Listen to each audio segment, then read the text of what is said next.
Thank you for joining me.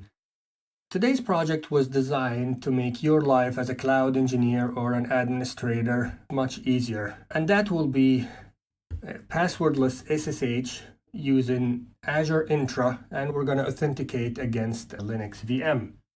There will be no keys, no password, just pure secure authentication magic.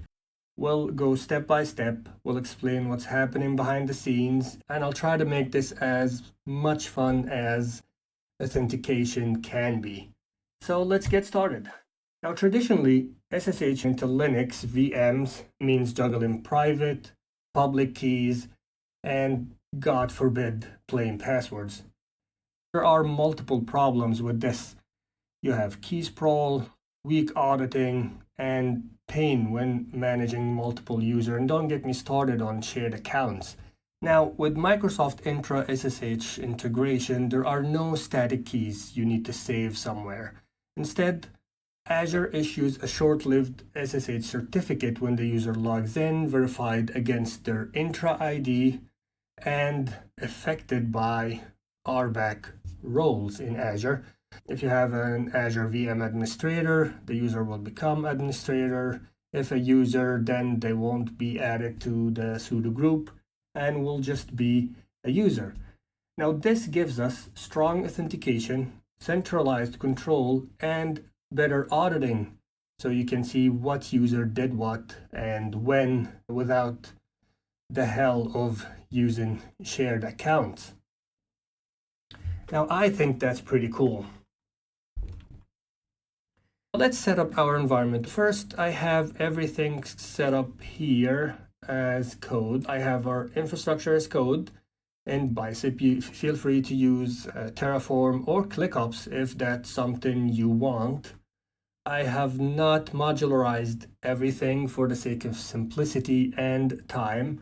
What we are deploying: a resource group, a Linux VM network security group, a VNet, and in the network security group, we're opening port 22 to our public IP. And there we are. That is the AAD SSH login for Linux. Now try saying that 10 times faster. I was testing for Windows AD login, so let's do that with AD SSH. I love autocomplete. Yes. So this is the Bicep file that we'll be deploying, or the template. Here's our SSH deploy. Here's our PowerShell deploy script. Here's the name of the resource group. I'm deploying in Sweden Central, but feel free to deploy it wherever you're located or near you. I'm using my public IP, and of course I'm hiding that. And unfortunately, in order to create a VM in Azure, you have to first either create a password or an SSH key. Now, we're going to comply with this, but we will not be using this to actually authenticate and log in. So what we're doing here is just we're generating an SSH key. We're adding that to this variable. We're getting the content of it. We're adding it there. And then we're creating the resource group if it's not already in place. And then we're deploying everything as well as our public key. Great. Now I'm going to highlight all this and I'm going to click Run Selection. And just a note, I will push this code and I will link the repo in the description if you need the code. So there, we're going to run. Yes. This is generating the SSH key. It's telling me it's now deploying to Azure. We can go into our trusty portal, open our resource group, click on deployments, and see what is happening. You can see we are deploying now, so that's always a good sign. It takes a little bit of time, so I will pause and get back when it's done. And there, we can see that our deployment is successful. What did we deploy today?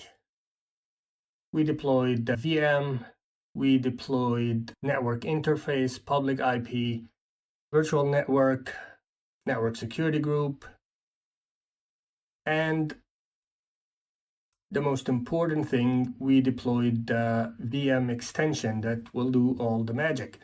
So if we go to the resource group here, look at our resources, we can see everything is in place.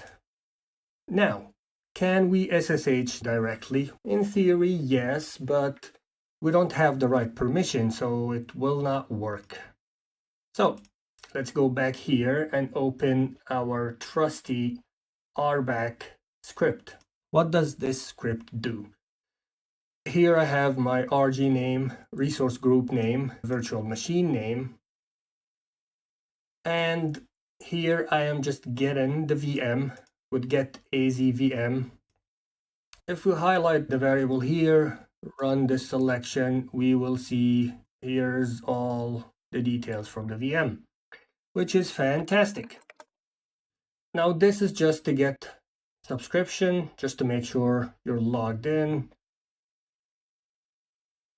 And here is the user account we'll be using. This is my account that I'm logged in here in the terminal within Azure. You can get that from, if you go to your Azure portal, home, Microsoft Entra users. I have only one user, and you click on it and you can find the object ID somewhere here. There it is. Here is the object ID. You can also get this with PowerShell if needed. Now, here I am getting the user. Fantastic. If we highlight this variable, click run, we'll get the user information. Now, here I'm just doing a little check. If the user is not here, then I'm throwing an error. So everything looks good. Now, creating a new Azure role assignment as virtual machine administrator login, and that's a role in Azure. It's a default role. It's not a custom role. Of course, you can create one, but I will choose to go with virtual machine administrator, and that will add it to the sudo group within the Linux virtual machine. Oh, that was a lot faster than I expected. Go Azure. And let's go back to our portal, open resource group, and click on the VM, go to access control, role assignments, and look at the user one is owner, because I am user one and I own the subscription. But here is our beautiful role, virtual machine administrator login, and great.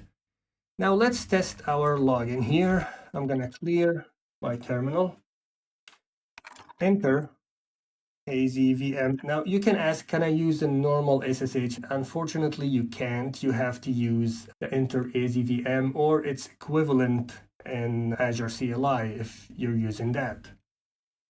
I like autocomplete, so I'm gonna click the right arrow and get it auto-completed. And that will just add my resource group and the virtual machine name. And I click enter. And it did work. Now, let me write an existential question to the virtual machine. Who am I? And there we go. Here is my user, my email that is associated with my Azure user. If you go back to double check, here's user one. And if we look at the email associated with that is TechStory YouTube Outlook at outlook.com, which is what we see here. Now what happened here is our virtual machine have gotten a short-lived certificate, and then Entra validates the login and RBAC on our VM using PAM, and then the user was added to the appropriate group, in this case the admin group among other groups, and was granted the correct rights and access to the VM by verifying the Entra ID. Now this proves Entra plus SSH cert plus RBAC integration is working perfectly. If you run into any trouble, feel free to leave a comment and I'll do my best to help with the troubleshooting. If you get permission denied, make sure to check that the RBAC is actually provisioned.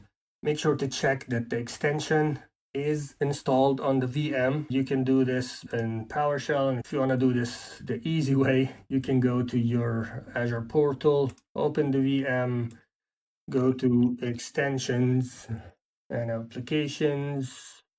Here is my extension installed. If it's not, then you will need to add it manually. Reinstall it using your bicep template. If you get a timeout, make sure that you have an inbound rule for SSH, allowing your IP address to connect. Finally, if you're using a guest Azure Entra account, this will not work, unfortunately. This is something that Microsoft does not allow, sadly, which is something I myself would like to implement, but I did not look into finding workarounds yet, but it's on my agenda. Yeah, we've got passwordless SSH into Azure Linux VMs using Microsoft Entra ID. It's simple, secure, auditable, and the user will be accountable. In the next episode, we'll take it up a notch. We'll connect a Windows VM, run in SQL Server, and use Entra-based authentication for full accountability and auditing. This will include SQL actions and SQL logins. So I think that will be an even more fun project. So join me then, and thank you for listening.